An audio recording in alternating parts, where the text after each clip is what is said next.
source. Unless we can find a way to attack it from within, we shall share a part of the ancient light. We shall look for an opening. I can feel the sorrow turning into hostility.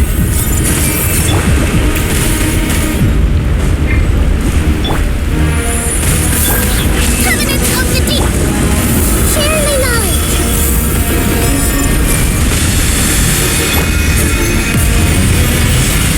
Shine down!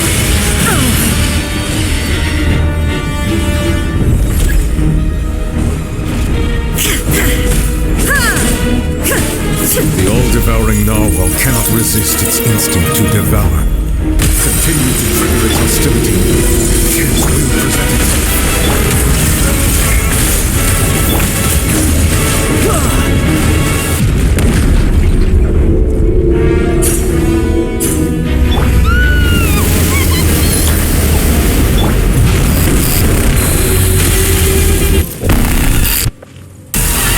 Why is there a hole thingy over there? It looks really scary.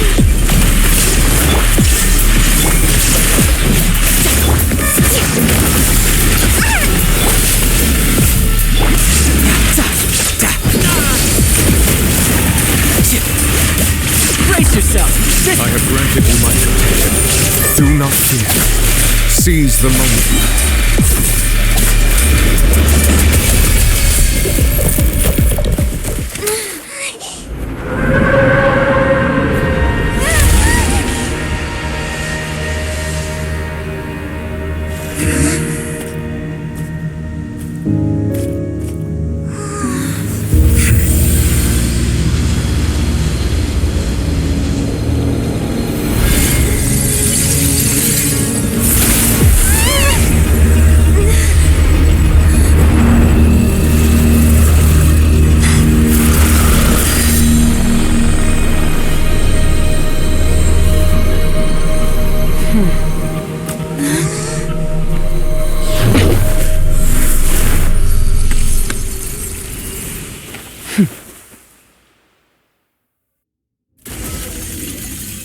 Thanks for helping with the cleanup.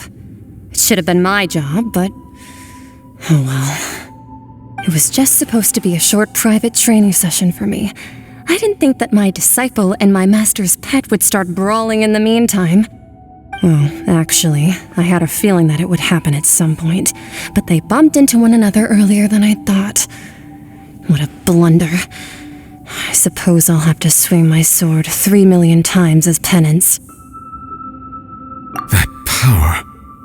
Who are you exactly? Paimon has an idea. From what she said earlier, she must be Childe's master. Skirk, right? It's just that he gave us the impression that she was the less talkative person. I simply did not have anything to say to the weak. But you, on the other hand, managed to defeat the All-Devouring Narwhale without using power from beyond this world. So you may speak to me as equals. I have to agree. It's a strange use of a planet's primordial waters just to raise an all-devouring narwhal.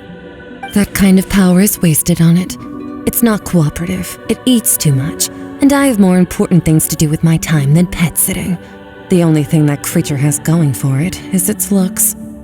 All in all, it fails as a pet. Miss Skirk? I think you might have missed the point. The point being?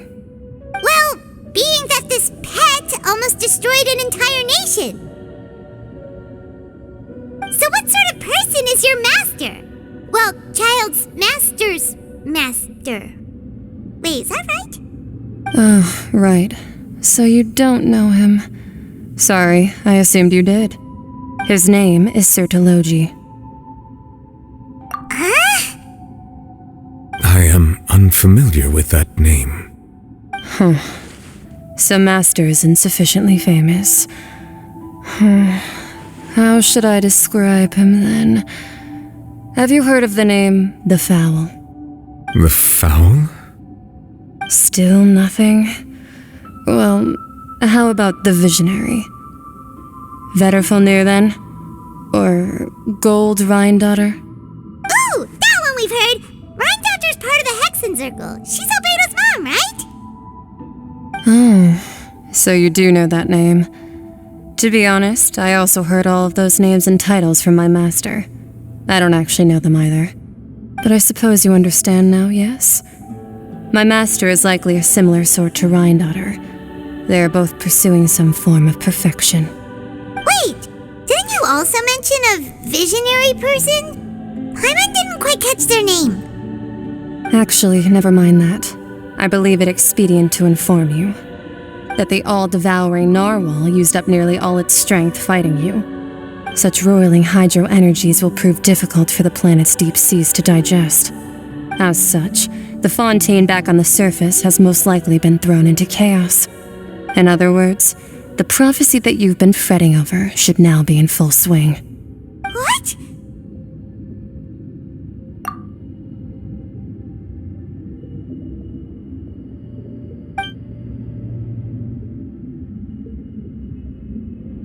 Not to worry.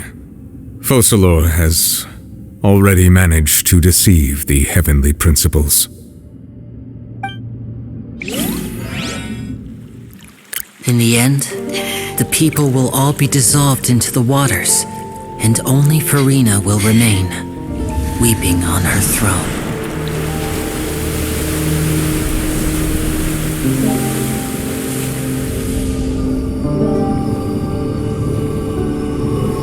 Only then will the sins of the people of Fontaine be washed away.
Initiate emergency rescue!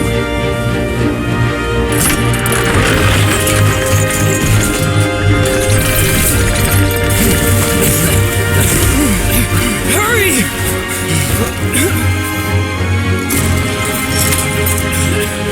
Hey, lend a hand!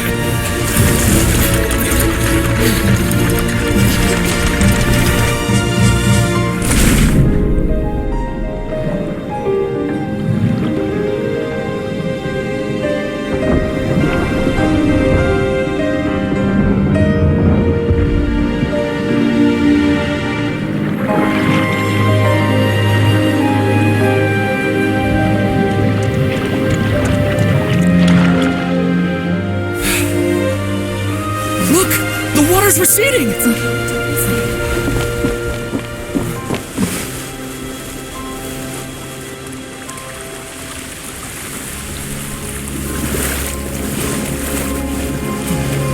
a miracle! Water's receding. We didn't dissolve. The prophecy was wrong. The prophecy was wrong. The prophecy was wrong.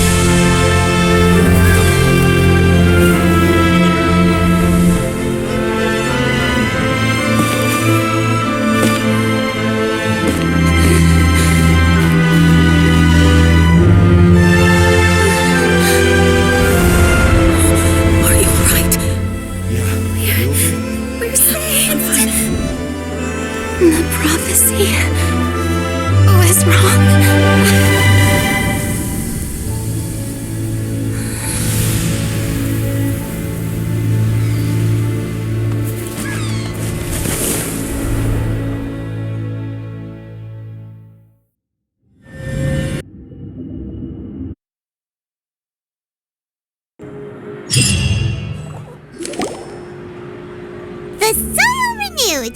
The Spina di Rosula talks post-disaster rebuilding. I recently visited Poisson to meet with Miss Navia, spokesperson of the Spina di Rosula, and we spoke about Poisson's present and future. Old soil can still give birth to new bloom, Miss Navia stated. Hope is like seeing a small cookie when you're starving late at night. You just need a little of it. Skyship Winglet, boon or bane of the Fontaine Research Institute. The various disputes that have arisen on account of Mr. Edwin have suddenly become a shield over the Institute, with Jurier turning out to be a once overlooked hidden gem. People always call the first researcher mad, but few know what to call the second. And should that latter person achieve a miracle, they would find it all the harder to find a word with which to classify him and his team. Wow! Paimon barely recognizes the people in the reports. Are those really Jurier and Navia? They sound like real big shots. What do you think? Pretty enthralling, huh? The Steambird's idea was pretty simple. With the disaster just having passed, we would print a free edition packed to the margins with good news to calm people down. The value for these big scoops lies in their inevitable follow-ups. We'll publish further reports and go into the stories behind those people. Edwin's assistant, Jurier, created a true flying ship, while Navia is leading people in the reconstruction of their home. I'm sure that these stories could draw even your well-traveled eye. Paimon's curious too! Wait a minute. Didn't we watch everything happen from start to finish? What's there to be curious about? And that's exactly why I'd like you to come conduct interviews with me. You're the best incubators of news, if you haven't noticed. And also, with you around, I'm sure I'll get to see that Duke. Are you sure? Hasn't he turned you down several times already? Oh, this time will be different. Come on, let's head to Poisson first, and then make a trip to the fortress. There are some things you'll only know when you get there.